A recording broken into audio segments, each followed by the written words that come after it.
Birthday ni Mister, busy-busy siya sa labas guys. At inestorbo ko muna siya sa paglilinis niya ng aquarium just to sing a happy birthday. Ready? Let's go. Happy birthday to you. Happy birthday to you.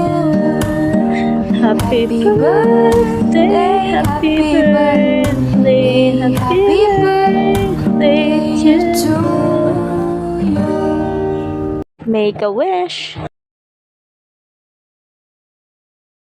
Blow your candle. Yay! I love you, honey. Alright, let's take a picture. Then let's slice your cake. More birthday candles to blow. And more cake to slice. Happy birthday ulit, Honey Munch! Happy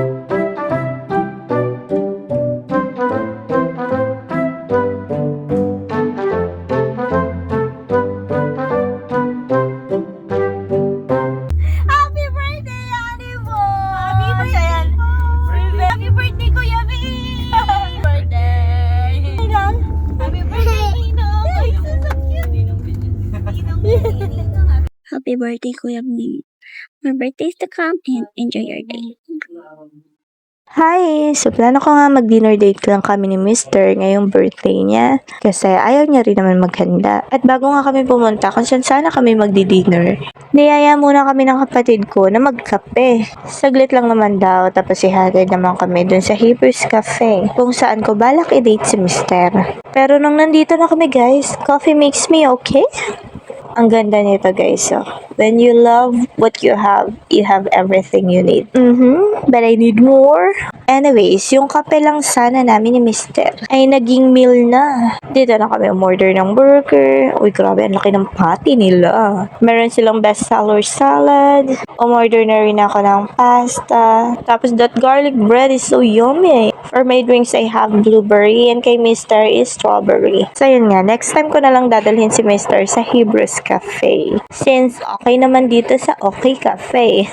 We enjoy the food, the ambience, maganda. Sabi ng kapatid ko, mas maganda daw yung nasa labas nito, kaya lang nire-renovate siya ngayon. So, dito na nga kami nag-dinner. Yung dinner date namin ni Mister ay naging double date with my brother and my hipag. At syempre, hindi nagpaiwan ng pamangkin kong si Jai. Pero mahirap siya isama sa picture kasi medyo makulit pag napipicture. So, busy siya, is enjoying his chocolate drink.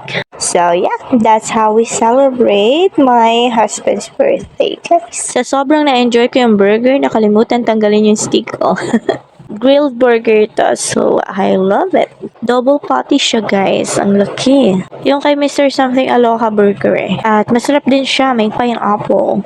And what I like most is the pasta guys. I love the pasta. Maanghang siya. Mahilig ako sa medyo spicy. And I love the salad. At yung gustong-gusto ng hipag po, yung garlic bread nila. Napaka-yummy din ng kanilang garlic bread. May cream cheese sa loob or sa bandang gitna na parang hinaluan ng garlic flavor. Ayan o. Yummy siya guys. Perfect yung lasa.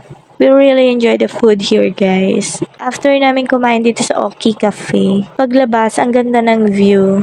So, syempre, we took a picture muna bago umuwi. So, yeah, hanggang dito muna. That's it for today's video. Thank you for watching. Bye!